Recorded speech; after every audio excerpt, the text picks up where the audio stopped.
Mensagem 38, livro Caminho, Verdade e Vida, título Pregações. Citação do Evangelho de Marcos, capítulo 1, versículo 38.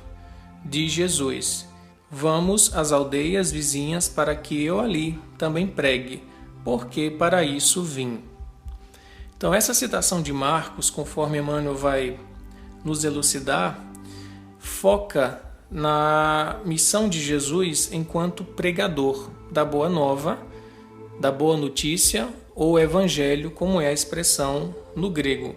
E Emmanuel vai dizer que a pregação, no sentido mais essencial da palavra, quando a gente analisa a vida de Jesus, não se resumia a falar, a proferir discursos, a proferir sentenças morais, a fazer advertências, a fazer censuras àqueles que não viviam a lei, mas sim, em todos os atos da vida, Jesus pregava, Jesus ensinava.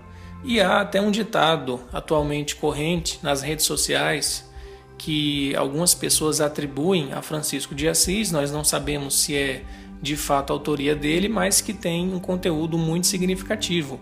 Ele diz o seguinte: pregai o Evangelho a todos, se necessário, usai palavras. Então veja que é interessante realmente a gente perceber que a pregação do Evangelho é a nossa própria vida. E o Chico Xavier dizia isso também.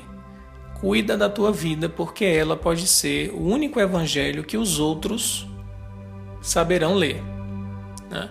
Então não adianta a gente ter uma oratória, ter feito curso de retórica, de argumentação, de falar bonito, de falar bem, se nós não temos uma vivência mínima real dos preceitos de Jesus. Emmanuel diz: geralmente vemos na Terra a missão de ensinar muito desmoralizada.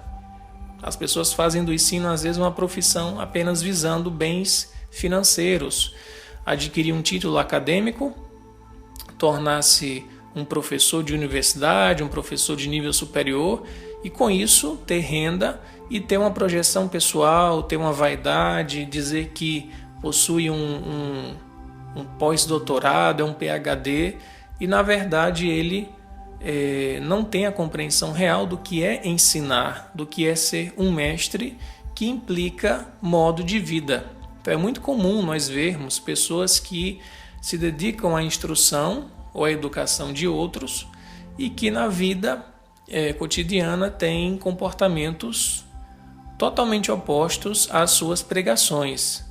Dentro do campo, por exemplo, da filosofia, costuma-se ter um ditado que os filósofos padecem de esquizofrenia, porque escrevem belíssimas dissertações sobre ética, sobre moral, mas quando se observa a vida desses mesmos filósofos, que eram pessoas geniais no intelecto, há uma grande discrepância do que eles escreviam e do que eles realmente faziam com a sua vida. Emmanuel diz: a ciência oficial dispõe de cátedras, a política possui tribunas, a religião fala de púlpito. Contudo, os que ensinam, com exceções louváveis, quase sempre se caracterizam por dois modos diferentes de agir. Exibem certas atitudes quando pregam e adotam outras quando em atividade diária. Então é como se fôssemos atores. Na hora de falar de Jesus, do Evangelho, a gente muda a voz, deixa o tom mais manso, chama todo mundo de irmão.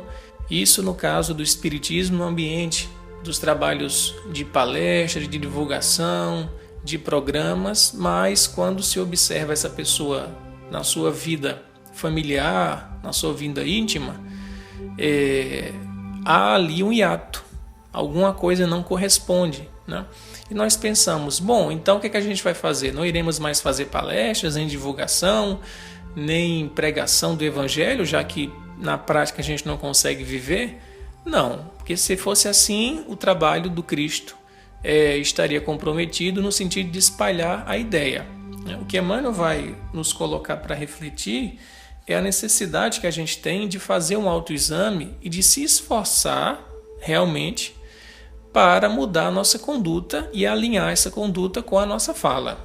O que Allan Kardec diz em relação ao verdadeiro espírita? No livro O Evangelho segundo o Espiritismo. O verdadeiro espírita é aquele que se esforça por domar suas más inclinações. Então, se há um esforço verdadeiro, eu já posso me considerar espírita. Eu não preciso mudar o tom da minha voz para uma forma mansa, calma, como se eu estivesse ali num momento de angelização, né? Querendo com isso granjear virtudes. Não é com mudança de tom de voz, não é com a vestimenta de uma personagem santificada que eu vou conseguir impactar as pessoas verdadeiramente.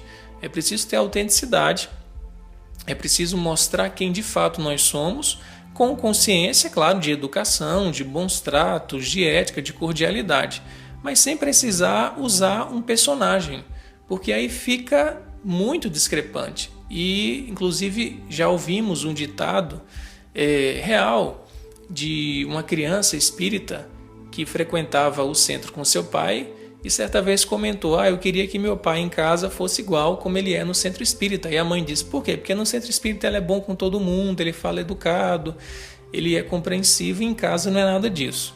Então veja, a criança percebia isso. Então o que Emmanuel vai chamar a atenção é justamente sobre a nossa pregação ser evidenciada na vivência ética e na vivência moral. E ele diz que Jesus misturou palavras e testemunhos vivos desde a primeira manifestação do seu apostolado sublime até a cruz.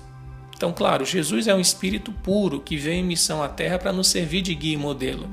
E como tal, ele não iria ter esses hiatos ou essas discrepâncias de falar algo e de fazer outra coisa, como a gente escuta dizer também no ditado popular: faça o que eu digo, mas não faça o que eu faço, né? Como Jesus era um espírito puro e foi eleito por Deus para nos servir de modelo e guia, trazendo a mensagem do amor imortal, ele não tinha como falir, porque espírito puro, nível crístico, como a gente aprende em Revelações da Revista Espírita, ele não falha mais mesmo quando está encarnado. E ele é o nosso grande modelo. Quando nós falharmos, o que nós devemos fazer? Sinceramente, admitir o erro, se arrepender e buscar não cair novamente naquele erro. E sermos o mais autêntico possível nas nossas ações e nas nossas pregações. E por fim, Emmanuel vai dizer que Jesus entendia a pregação também nos sacrifícios da vida. Então, eu prego o Evangelho, eu vivo a lei de Deus, eu dou testemunho do ensino do Cristo nos sacrifícios que eu faço no meu dia a dia, na renúncia que eu faço na minha casa perante um pai incompreensível, na paciência que eu tenho num trânsito de uma cidade conturbada, das grandes metrópoles, em ouvir alguém que está perturbado e precisando só de um momento de atenção, em eu tirar um tempo do meu lazer para me dedicar a uma causa nobre e voluntária. Então tudo isso é pregar a palavra de Jesus. Porque no final das contas, como nós sabemos enquanto espíritas, o que vale é a nossa intenção e a nossa vibração.